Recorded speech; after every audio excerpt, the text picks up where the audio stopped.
Good afternoon, everyone. My name is Riccardo Crescenzi. I am a professor of economic geography here at LSE, and I am your host for today.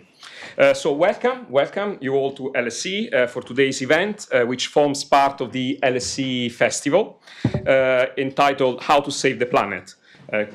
Which is taking place, started Monday and will continue until Saturday, which is a series of events exploring what we can do to save the planet, its people, and the environment from existential threats, from climate change to conflict to the deployment of artificial intelligence.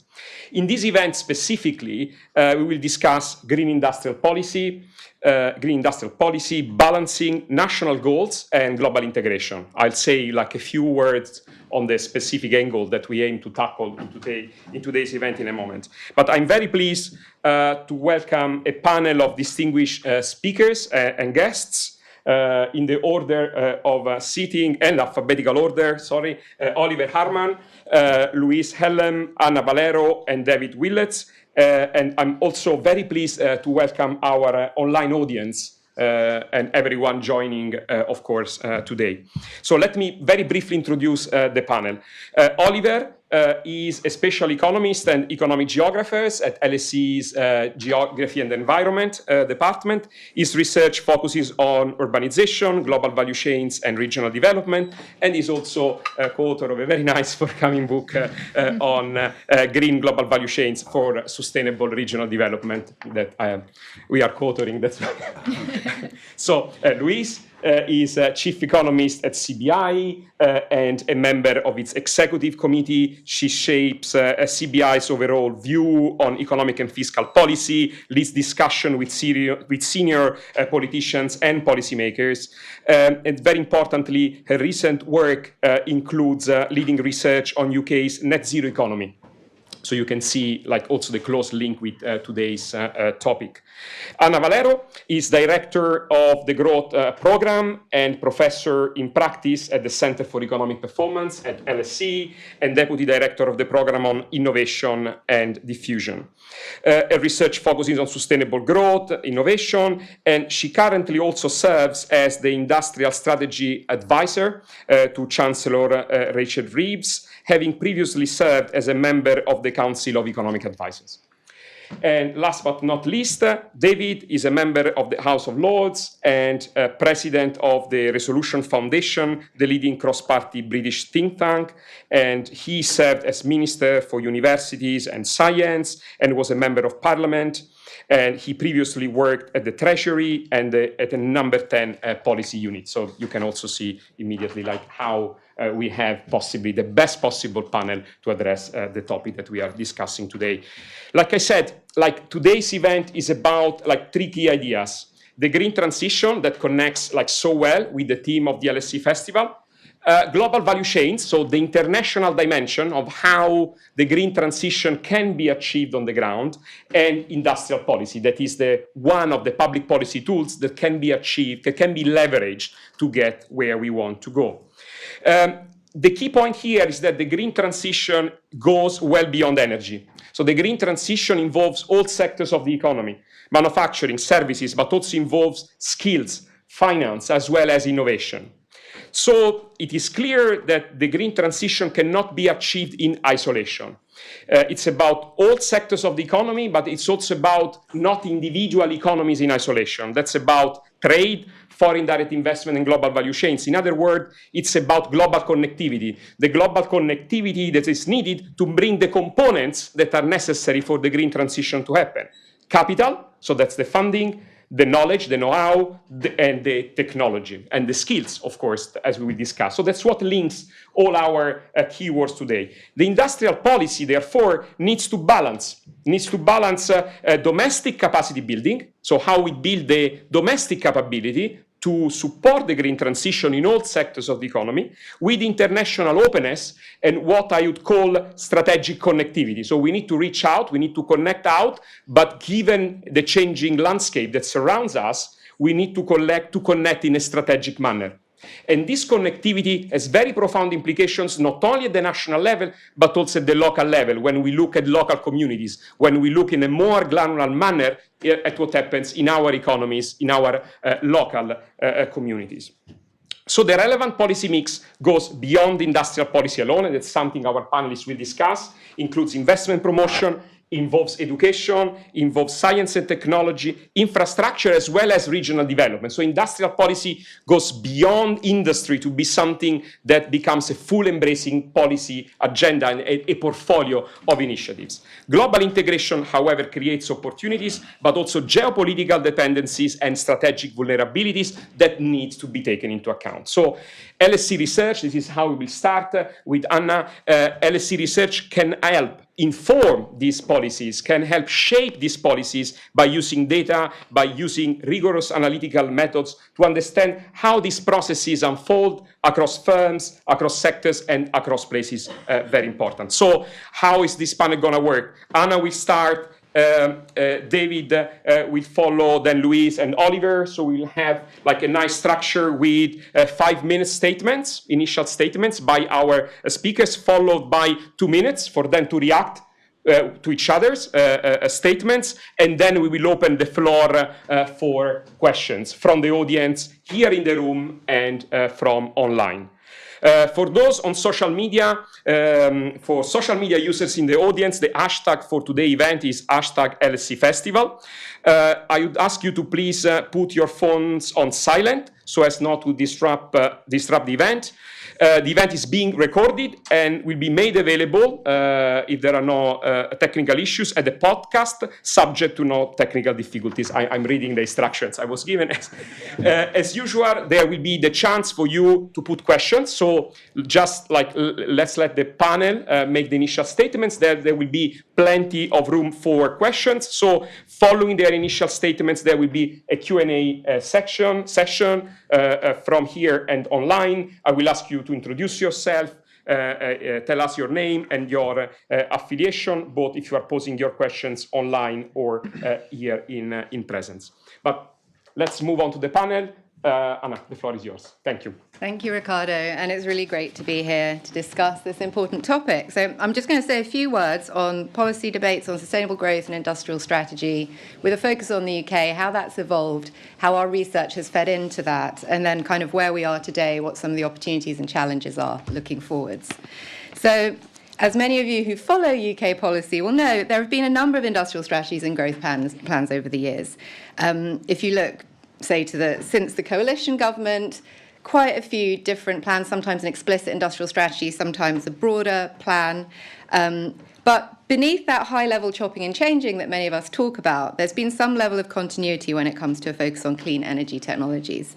So, for example, energy featured in the 8 great technologies that David Willett set out as Science Minister. Clean growth was a grand challenge in Greg Clark's industrial strategy of 2017. There was then the 10-point plan for a green industrial revolution set out by Boris Johnson as PM. We then moved to the Inflation Reduction Act era in the US, and the debate kind of moved on to how can we compete, how can we compete when there's that level of scale and incentives being offered? We need to be smart, we need to be targeted. At that point, we then had Jeremy Hunt's 5 growth sectors. Clean energy was one of them. And clean technologies were also part of the advanced manufacturing plan that he set out.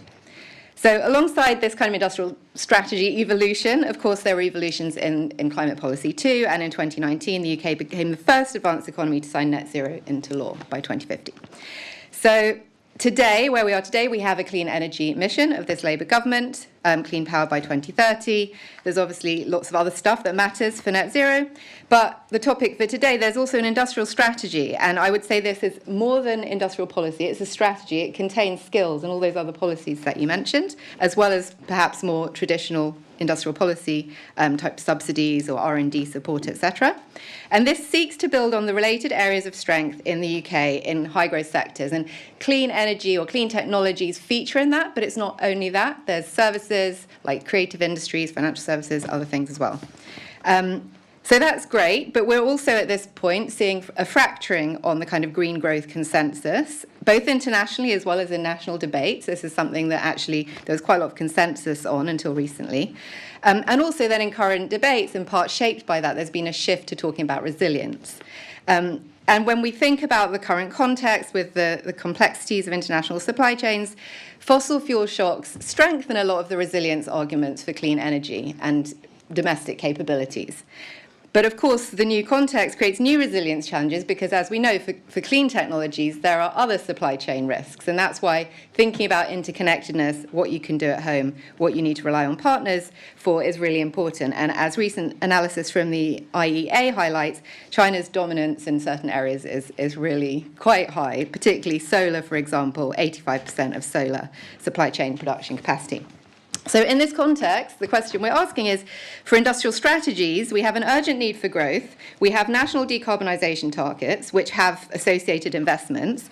So how can you think about those investments and try and actually get some of the gains for supply chains, for innovation, for jobs in a domestic kind of boundary, so for any country thinking about industrial policies? Where does it make sense to try and do that, and where does it make more sense to have international openness, collaboration, partnerships, etc.? And that's for trade, but it's also for innovation and other things. So that's the topic of this discussion. And that's what a lot of our work has been trying to inform. So at the CEP, working with colleagues at the Grantham Research Institute and CTEX as well, we've been doing analysis of a variety of different data sets, each with their pros and cons, to try and identify where the UK can focus, like with international comparative advantage measures, etc. And the argument here has been that green industrial policies, given the UK's strengths and investment requirements, should be embedded into a broader growth strategy that combines horizontal levers, other sectors, building them up, and we did a lot of work in the Economy 2030 inquiry, collaborating with David and Resolution Foundation to try and inform this. But in a more recent green industrial policy matrix, we set out what we considered some key criteria for prioritisation, and then evidence across key technologies where there was some evidence the UK can play a role. So solar, for example, was not included in our analysis.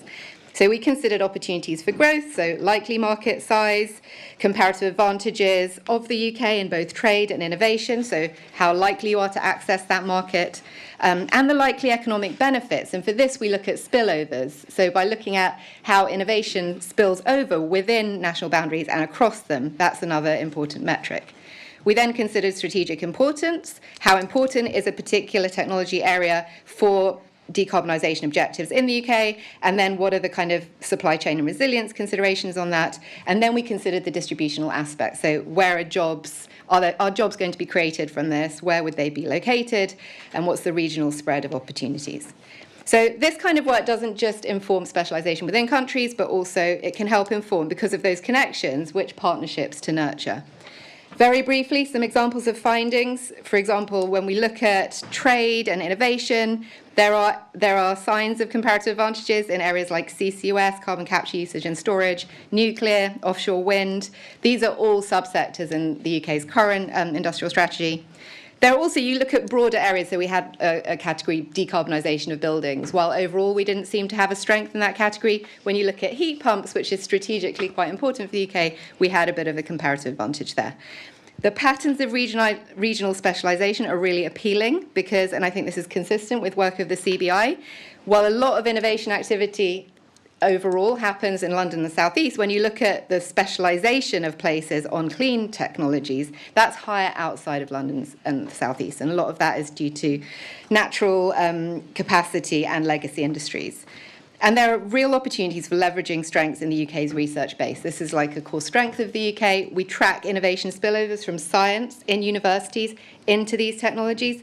And while Golden Triangle technologies, of course, are really important here, for example, we find in offshore wind, Manchester and Nottingham, important for offshore wind, Southampton, Manchester for nuclear, and Liverpool and Newcastle for CCUS. So I think that this is work we really want to build on. And we do deep dives as well. We did one on adaptation technologies with CTEX colleagues, and we looked there also at services. So finance, insurance, professional and business services, core strengths of the UK. So really briefly on the current opportunities and challenges, I think I've hinted at, I think there is the opportunity now that there's this solid framework in place. I'm a little bit biased because I did work on it, but I think it's evidence-based. There's lots of policies, different levers, skills as well. There was a clean energy jobs plan that government also recently published. Clean technologies feature across industrial strategy sectors, clean energy sectors. That's a kind of very obvious one, but there's advanced manufacturing, where there's batteries, for example, advanced materials. There's financial services that highlight sustainable finance. There are connections and partnerships emphasised across this. So 2 examples. There's a Japan-UK partnership on industrial strategy. There was something, I think, this week announced on frontier technologies, including some energy technologies. And also there's the Kensington Treaty, which is a Germany-UK partnership, including on innovation and supply chains. But to finish on the challenges, this is really complex because of all the changes that we're all seeing in supply chains, the new technologies and the new requirements they have. I think current pressures on sectors as part of decarbonisation versus and how can governments be responsive to that, but also maintaining the strong signals to shape investment and innovation towards sustainability. And then finally, the challenge of longevity through the political cycle. So we've had so many changes, and the way industrial policy happens in the UK is aligned with a political cycle. So how can we learn lessons from previous examples and try and maintain that longevity, which will provide business with the all-important stability that they need to make investment decisions? Thank you. Anna, thank you so much. David, Louise, who wants to go? I think, shall we go down the line? Is that easier? Yes, lovely to be with you all this afternoon. So Louise Hallam, I'm the Chief Economist at the CBI. And essentially what that means is that I speak to businesses up and down the country in lots of different sectors about what some of these policies and strategies are that government is implementing, and on the flip side, again, talk to government about, what does the business environment look like, what are the policies and strategies that they would like to have as well. So it's trying to bring some of those real world conversations and discussions into this debate.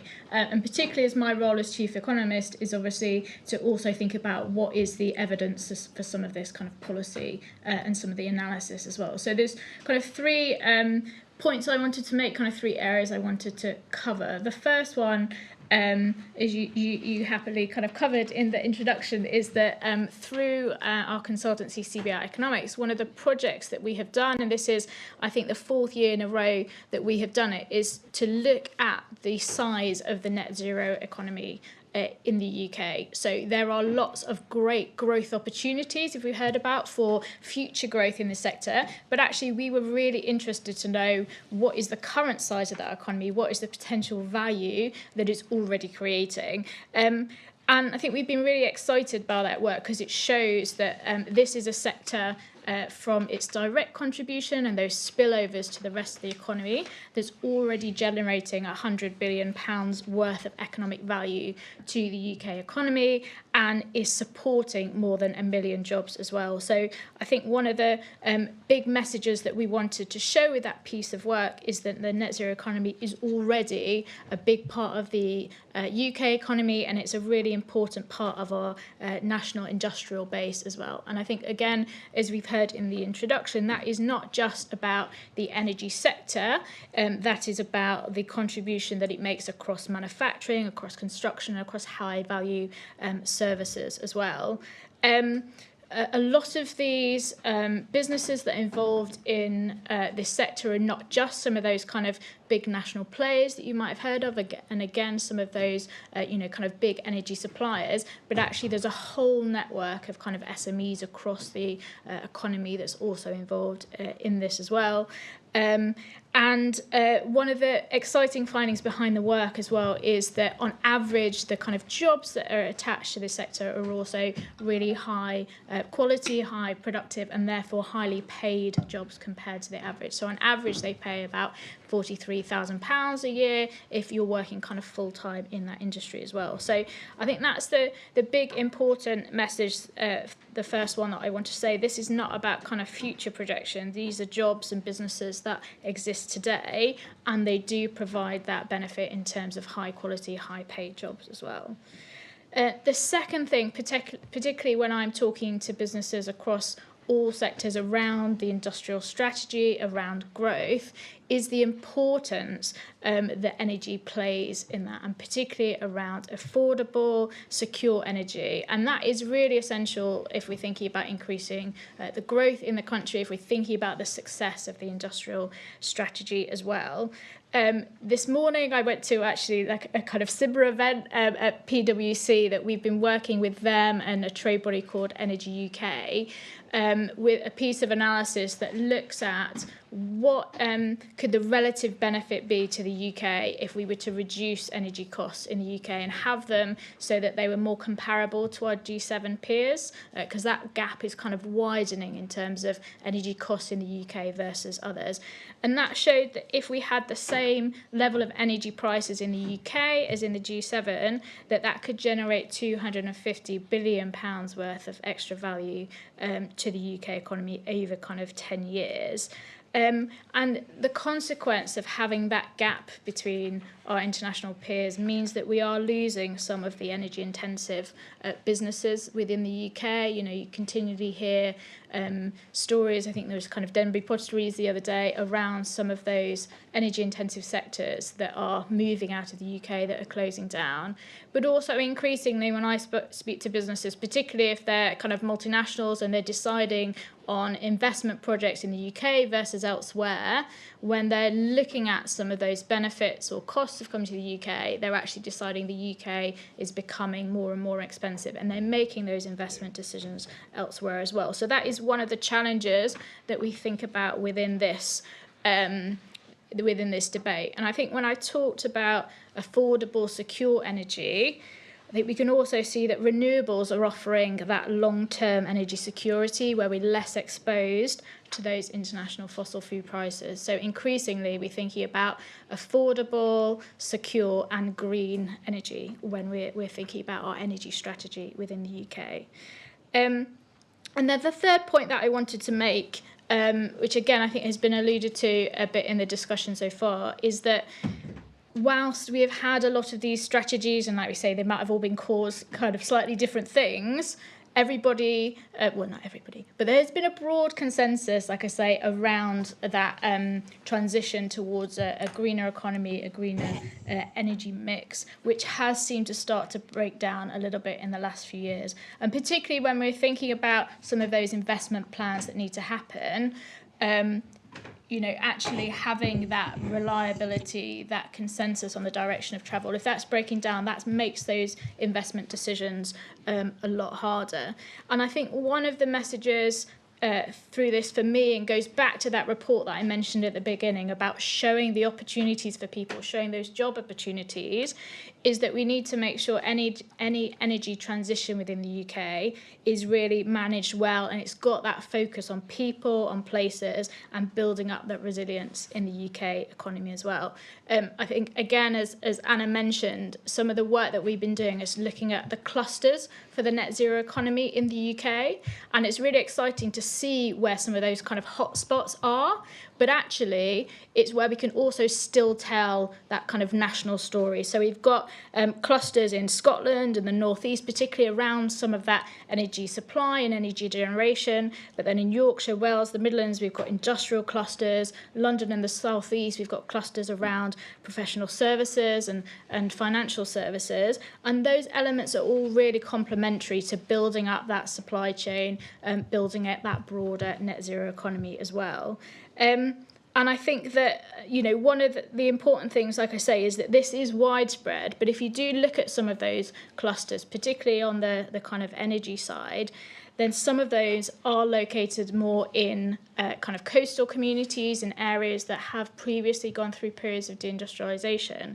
So I think actually thinking about how we can invest in some of those areas that perhaps haven't had some of that investment for a while, I think that is really important to show the benefits of growth in this sector, and to then make sure that we do you know, bring back some of that consensus within the UK, because actually the term net zero can become kind of politicized, but if you're reframing the discussion so that it's about jobs, it's investment, it's about growth, then I think that's harder for people to kind of argue against. And I think, like I say, the work that we have done, the analysis that we've done, but also those conversations with businesses really show how this isn't a choice between net zero and growth. This is just about how we make that energy transition as positive for growth, for jobs and resilience as we can. But it's where I think it can bring great benefits to the UK.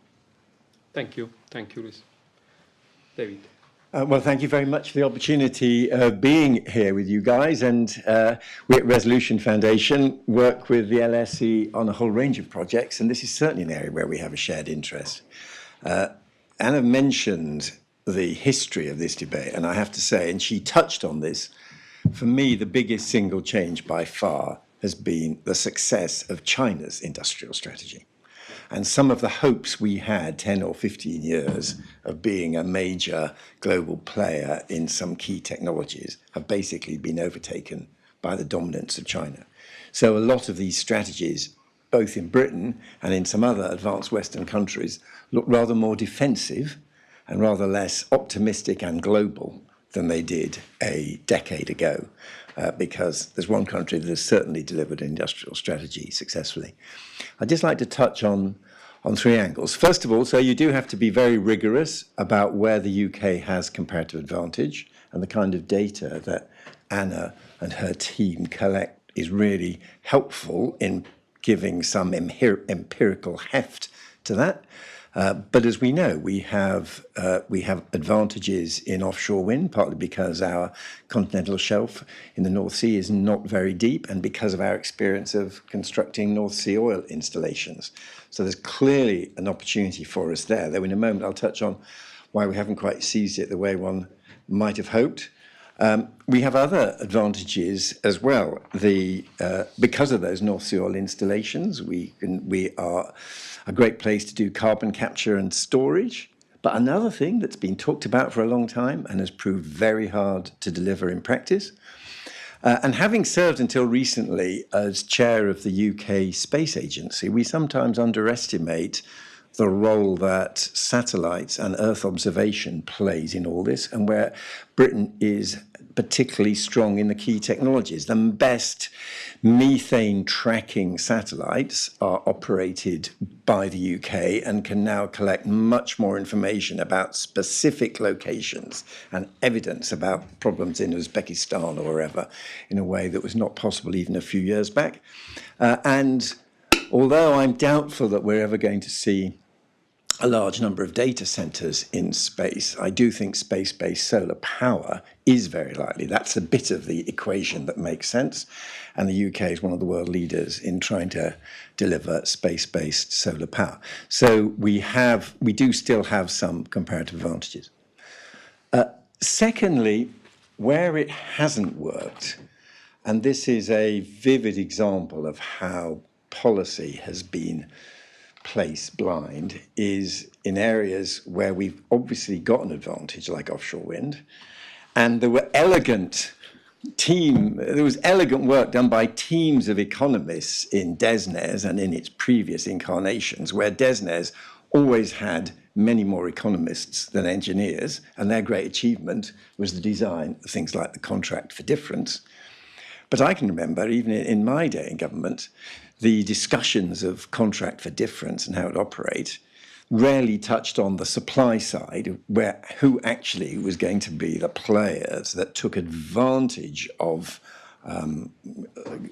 security, long-term markets and pricing. And the truth is, Ørsted is the biggest single beneficiary of an extremely sophisticated offshore wind policy in the UK. And if we had played our cards differently, perhaps had stronger partnerships with city financiers, we may have seen a British alternative to Ørsted, though it's been a good citizen and has put effort into here. And also, if you look at where in the North Sea, on our North Sea coast, the activity is concentrated, it's a pretty random distribution. There's some in Grimsby, there's some in Hull, where there's research linked to the university, there's some in Great Yarmouth, there's some up in Newcastle. There was never a place-based strategy for a location where you would have a cluster that was aimed to be a global leader. And there was never a transport plan that matched that. There was never an enterprise zone strategy that said this is the place it's going to be. There was never simply using the convening power of government to bring together the players and make it absolutely clear that this was the leading location. So we failed on place-based strategy.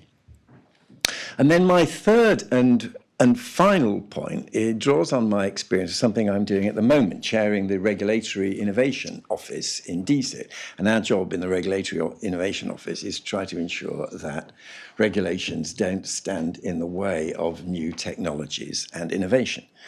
And here there's good news and there's less good news. I think that one of the examples of good news, which goes back to the Regulatory Horizons Council, the predecessor to Rio, and is a great example of how public policy can itself deliver comparative advantage, is we have had a sustained program of investment in nuclear fusion.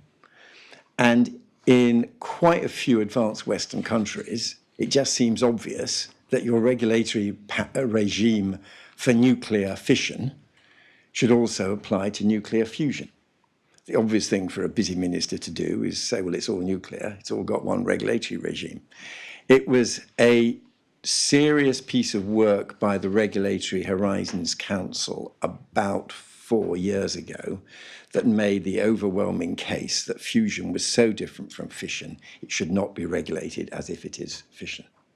And believe it or not, that itself already gives the UK an advantage, because it means that our regime is much more suitable. We are constructing a regulatory regime that recognises that fusion is fundamentally safer. There are other things we can do. We have through forms of genetic modification. You can certainly imagine the use of biological processes to produce jet fuel or whatever. And for that, we have a regime around contained use or deliberate release, which was assumed that contained use meant a lab and deliberate release meant a field.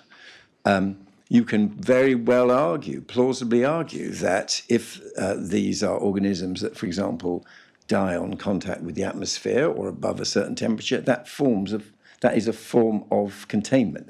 So having the right regulatory regime for using biological processes to produce clean fuel is another area where we're trying to make progress.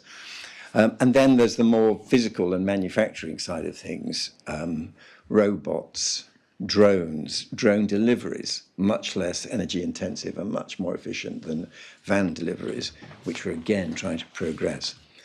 So I do think there's a prospect that through smart regulation, we can raise our game in green technologies. I am still fundamentally an optimist that Britain has great advantages here. But looking back, I think we will, in Britain and in other Western countries, reflect on the missed opportunities of the past 15 years that have been so skillfully taken by China. Thanks, David.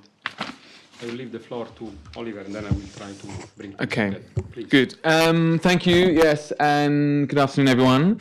I realised I was going to be the end of the four here, and I thought this was a festival, or it is a festival, so I thought there should be music and some musical metaphor. So I have a modest back catalogue. I have a first album with Ricardo, which is about global value chains and how they develop, and now there is indeed this new album looking at, how they can be greener as well, if anyone's interested in this. So what you're going to hear from me today is from those first two albums.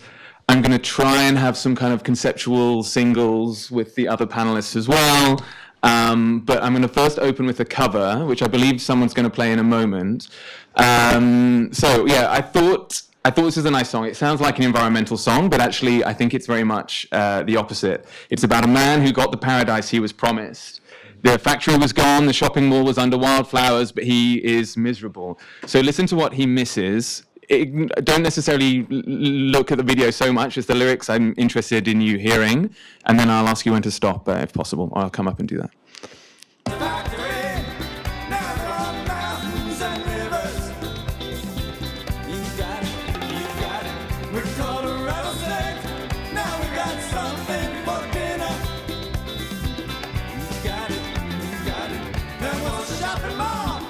Now it's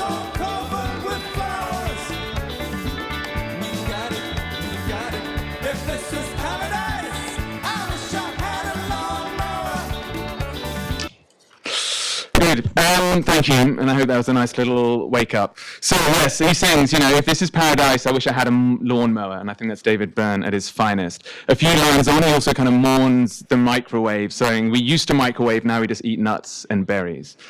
And I think this is kind of calling against this kind of paradise that people often think about when they think about greening, giving up appliances, foraging for nuts and berries, this kind of fantasy of going green, going backwards, and it fails, right? At least it fails in this song. As does, I think, the mirror image, which is the fantasy of kind of doing everything ourselves. This, talks about the microwave in the song. But in 2009, this design student in Britain tried to build a toaster, right? And it kind of it's the opposite side of this, that we'd be mourning toasters in Britain if we tried to go alone. He tried to build this toaster from scratch. He picked this 4-pound Argos toaster, picked it apart and found there was 404 pieces made of 38 materials inside. And he attempted to find 5 of them in the UK to kind of build this toaster. He ended up going to this disused mine in the Forest of Dean that hadn't been used since 1945, was up this mountain in Scotland looking for mica, was in some dump in Manchester looking for plastic. These were all materials that we didn't necessarily have in the UK to build something as simple as a toaster. In the end, it cost £1,000 rather than £3.94, and there was huge environmental degradation as a result. And I think it's easy with green industrial policy to talk about a lot of these complicated things and think about what is available within the national boundaries, but actually we can't even do something so simple with the inputs available in our geography. So that's kind of one thing I want to share with you. And if you remember anything from me, think about that toaster today. So the green transition isn't, built by going backwards. It isn't built by going alone. In our work, Ricardo and I will argue, it kind of runs through international investment, through these firms, through global value chains. And we see this by who's kind of committed to net zero. Of the largest multinationals, 62% of them have active net zero strategies, which is higher than the percentage of national governments, which is higher than the percentage of regional governments. National governments is 58%, regions and cities is 29%. So in a way, this is kind of a lot of these policy discussions are led by multinationals, and if government doesn't catch up and consider this and engage with them, that's what's going to be driving these things. An important kind of note is that these multinationals can be these drivers for greening as well. I think some examples, when foreign firms acquire plants in Indonesia, as they see their emissions intensity drop, actually. You often hear about this pollution haven and this kind of people wanting to, pollute elsewhere, but actually we see much the inverse in the data. This from this first album around global value chains, supply chains are some of the largest firms. They are half of the global industrial emissions. So actually attacking these kind of global value chains is an important part. Also, first collaboration with CBI, of the figures that Louise was showing, that kind of 100 billion net zero economy, over half is generated through supply chains. So a lot of it is not necessarily the direct impact, it's where these things connect through. We see this in Port Talbot. I'm somewhat aware of time, so Ricardo and I wrote about this in the LSE Business Review, so I'm going to maybe skip over this example, but I think it's a really wonderful example. I would encourage you to go and read about how a lot of these things connect through to certain geographies and certain places, because Port Talbot sort of has a lot of these assets. We're kind of speaking about some of these clusterings. It's where net zero is being built in some way. It has the first nature geography of the certain deep enough water for floating turbines in this open coastline. It has investment coming in from some of the Norwegian multinationals. It has investment coming in from Tata Steel, and it is the combination of these old kind of industrial assets that such as steelworks provides, as well as this investment, as well as its first nature geography that allows now Port Talbot to be kind of this new green cluster in eco-steel. And that's only through its kind of geographical constraints and its heritage. And that's a little bit connects through to some of Anna's work, and it's preserving a lot of jobs as well, 5,000 jobs. And these jobs can be good jobs, greener jobs, if they're kind of delivered inclusively, which is what Anna, sorry, that was a bit too, place it gently. But I encourage you to read that. I'm interested in you, the time for being questions at the end. So I just want to kind of bring it back to a little bit, Ricardo's and my work. A lot of what we argue and what we try and speak to, and is indeed also what the resolution talks about in their Economy 2030 work, not necessarily doing climate policy at home, it doesn't necessarily work, and it doesn't necessarily deliver the economic benefit at home unless you kind of engage more broadly. And this engaging more broadly is what we speak to, which is what we kind of argue is this green global value chain sensitive policy. It's global value chain policy that both is oriented towards the international, towards the globe, towards this capital coming from multinationals. But it's also, as David was kind of indicating, it's like somewhere that is place sensitive. It doesn't necessarily look across the whole of the UK. It looks, okay, what can Port Talbot bring to this kind of conversation? And that's a little bit this balance of this kind of this session, these national goals met through global integration. And I think that's kind of important sort of takeaway. So yeah, that's my brief intervention. The lesson I want you to try and take away is in line with this song, right? The green future isn't going to be won by going back. It isn't going to be won by walling ourselves in. It's going to be won by kind of connecting with others, matching each place to the green functions and its geography can hold, letting those benefits transmit. Because if we didn't, we might end up like the man in that song, but with a slight change, right? It would be, in this paradise, I wish I had a toaster. And I realized I'd have to sing that once I'd written that, and thought, you've got to commit to the bit. So anyway, that's for me. Back to you, Riccardo. Thank you, Oliver, and thanks also for the musical part. So, conscious of time, I'll start like opening the floor for questions. I have some questions myself for the panel. So I want to check first like the questions from the audience, like from you here. We'll have the mic. Coming around, like here at the front. So we have one question here and one over there, please. So we'll take anyone else? And another question here, the gentleman here. Okay, we take 3 questions. We see if there are questions online. I'll add my questions and then we'll let the panel respond. Please. Great, thank you. Your name, please, and yes. affiliation, if possible. My name is Amrita. Lovely to meet you. I specialized in climate policy at LSE during my MSc. I'm working at LSE now. This is more of a systemic question than ideological because I appreciate it's gone beyond ideology and it sort of pokes at the undercurrent of what I believe Oliver was getting at.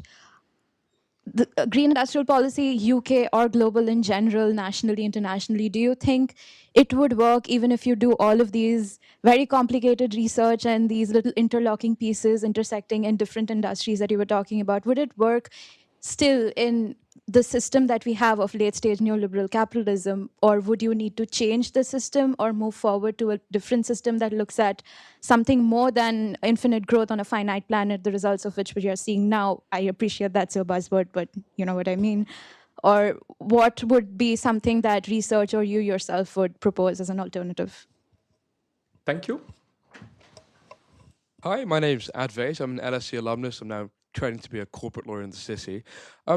I just wanted to challenge the credibility of the jobs argument in the long term.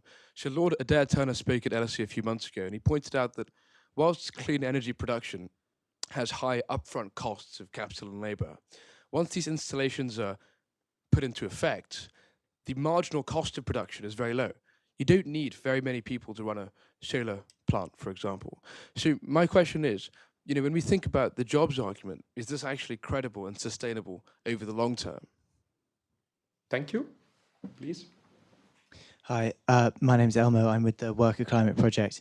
And I suppose related to that jobs argument, I'm wondering what the panel thinks is the role of trade unions in this process, both in the sense of sort of top-down technocratic, giving legitimacy to this policy and allowing it to work, and also what is the role of deliberating with workers that are going to be affected. Thank you. Do we have any questions from online? Catherine, can you read maybe a couple of questions?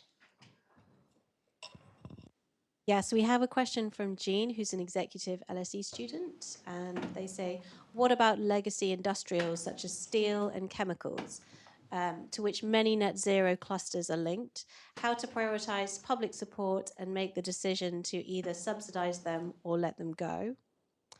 And we have a question from a civil servant who's remained anonymous. saying, when we talk about green industrial policy and green industrial transition, we focus a lot on what we're transitioning to and less on what we're transitioning from. Could you talk a bit more about what you see as the policy challenges and opportunities in moving between a fossil fuel-based industry to a clean energy-based industry? Thank you. Thank you very much. I think the questions show how provocative and insightful the initial panel discussion has been. So I will not add my questions for now. I'll let the panel react. Who wants to start? Shall we follow the same order? I'm happy to. Well, I mean, they're all brilliant questions. I can try and touch on each of them. I mean, first of all, the question, which I read as being basically growth versus degrowth, or the type of capitalist system we have, can that deliver when we're all driving forwards for growth? Well, I would say that given the urgency of the climate challenge, I almost just think there isn't time for us to think of how we change our entire system. This is a system we have.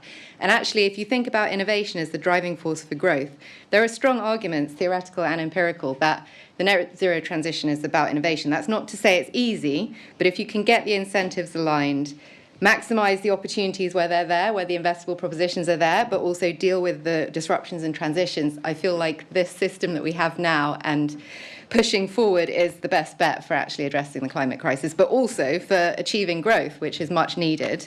In terms of jobs, there were quite a few questions there on jobs and also trade unions. Maybe I just kind of put them together. There are quite a few analyses that talk about the different phases of the net zero transition, the types of jobs that are needed immediately and kind of later on. And I almost feel like you can't divorce that from broader discussions of jobs. I mean, we have AI that might take many jobs, that might create new opportunities. So I think what policymakers need to understand, both on aggregate and also spatially, is where these issues are really going to arise. Where will it be very hard for people to transition, given these different sources of change?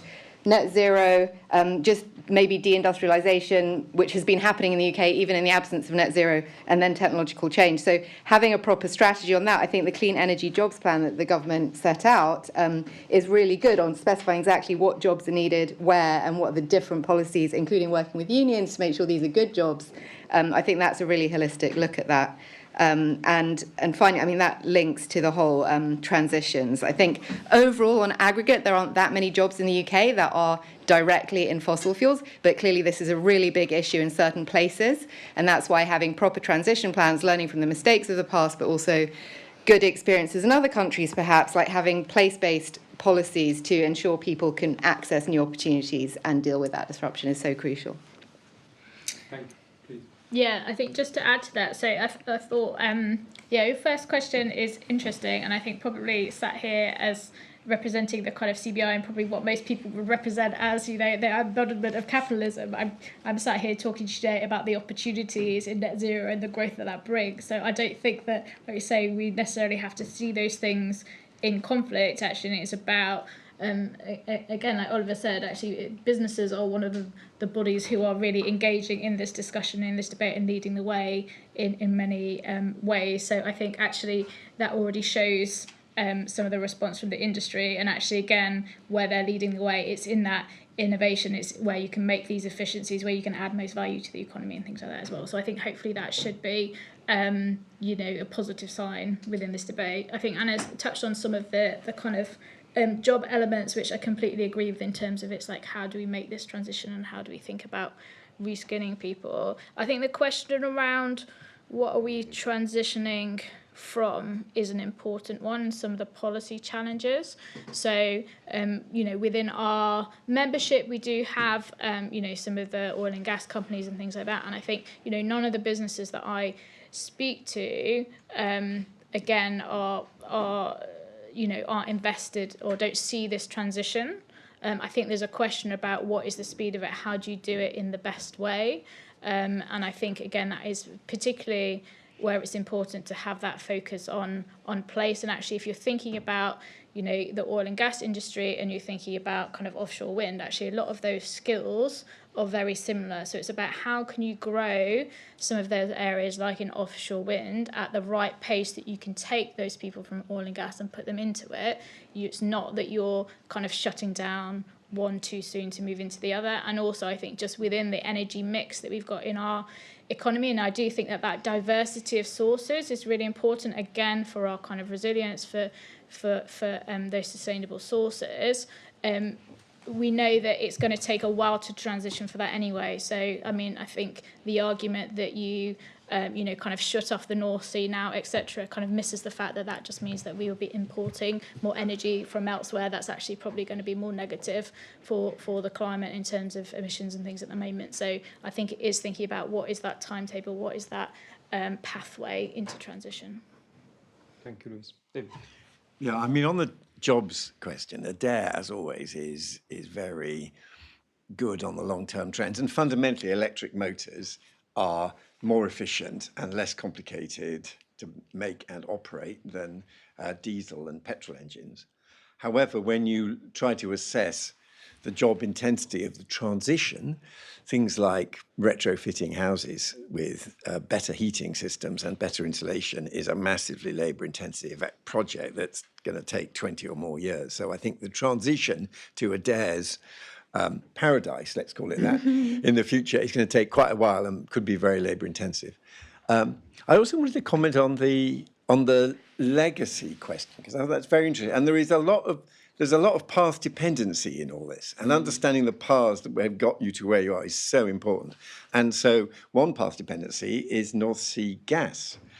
And of course, the focus is on oil. But in reality, one of the reasons for our very peculiar energy pricing system and the reason why electricity is so expensive is trying to preserve a viable gas infrastructure and a gas modality. And that goes back to the gas supplies and North Sea gas and shifting to natural gas. And the great challenge is to what extent this infrastructure can be used for hydrogen. It's very hard to move to hydrogen incrementally, and it's a much smaller molecule. But there is a program already underway of taking our current gas infrastructure and replacing the old piping with modern plastic piping that will be suitable for hydrogen. So eventually we can get there from our current regime, but it's messy. And the other one, and look, I do have regulatory issues always in my mind at the moment, and it is fascinating. We also have a very large infrastructure of electricity pylons. We know surprisingly little about them. We don't know what condition they're in. They've not been properly inspected for decades, and sending people up to inspect them is a dangerous and tricky business. One of the arguments I'm currently engaged in is trying to persuade the CAA that drones inspecting pylons is a very useful green policy, and we should make it a lot easier. And the risks of a drone accident are trivial compared with the gains of using drones to have a proper map of the capacity and safety and structural security of our pylons. And again, it's areas like that where a bit of smart regulation can contribute to a wider green and industrial strategy objective. Thank you, David. Oliver, please. Yeah, I can be quick, and they're all going to be coming from the new album. So I think it's an important question, right? I think we get this a lot, like within the kind of economic paradigm in which we live. I think we speak about this a little bit in the book. It's a bit of a cop-out, but in terms of the economic and the environmental efficiency, this seems to be the best within the paradigm in which we are. There are people that, of course, will argue against the neoliberal capitalism, but that's not necessarily my area. And I think that's a different. Oh, indeed, we should have another panel on that, right? I think on the point on jobs and the labor intensity, I think it's of course important, but it was interesting. Your framing was a lot around the kind of energy-related jobs, but there's a lot of work that Ricardo and I are doing, and Ricardo and co-authors looking at these kind of non-energy-related sustainable green activities. Like, for example, I'm doing some work in Rwanda at the moment, electric motorbike factory. This is somewhere that is going to be quite jobs intensive, that looks very different from a solar panel in which you spoke to. So I think there's the other side of the green transition that is maybe somewhat missed out. I unfortunately haven't got enough thinking on the trade unions, but that will be an important consideration. And the final thing, this kind of transitioning to and from, I think we've spoken a little bit today about the UK in aggregate, but when I was going deeper into my fellow panelists' work, a lot of them do consider kind of different regions and different geographies and the different value addition and exactly where you're going to and where you're coming from, because that's going to be really different from the northeast in Scotland to Cornwall, right? And I think I would like advise people to look at this work, because I think it's really interesting and important part of this discussion. It isn't necessarily just UK's, green industrial policy or any country's green industrial policy. It's all of the different kind of geographical units with all of their different natural capital and all of their different kind of, historical industries that's going to be drawn from in different ways. So I think there's a lot of kind of nuance and variation to that last question. Thank you, Oliver. I think we are running out of time, so we need to finish sharp on time. I think we have covered a lot of ground. I also had lots of questions that I will ask our panelists later, but I think there is an important message that comes from this discussion that is about innovation. So how innovation can be an important part of an industrial strategy, a core part of an industrial strategy and the way forward in terms of green transition.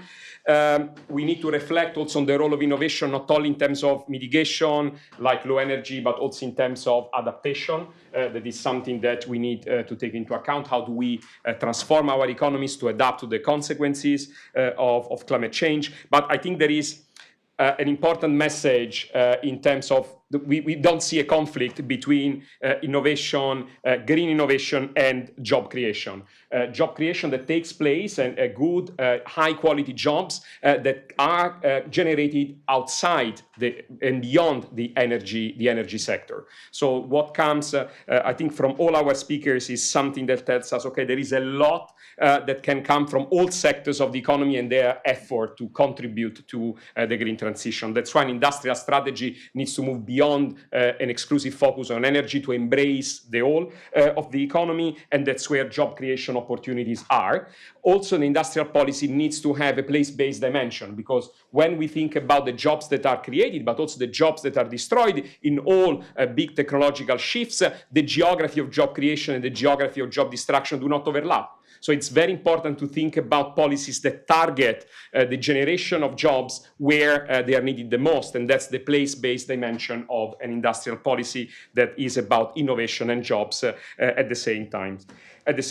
All of these, I think that's an important point that came from what David said, with the supportive regulatory framework. So regulation here plays a key role and needs to be designed and reflected upon in a way that is systematic and systematically linked with a green industrial policy and its objectives.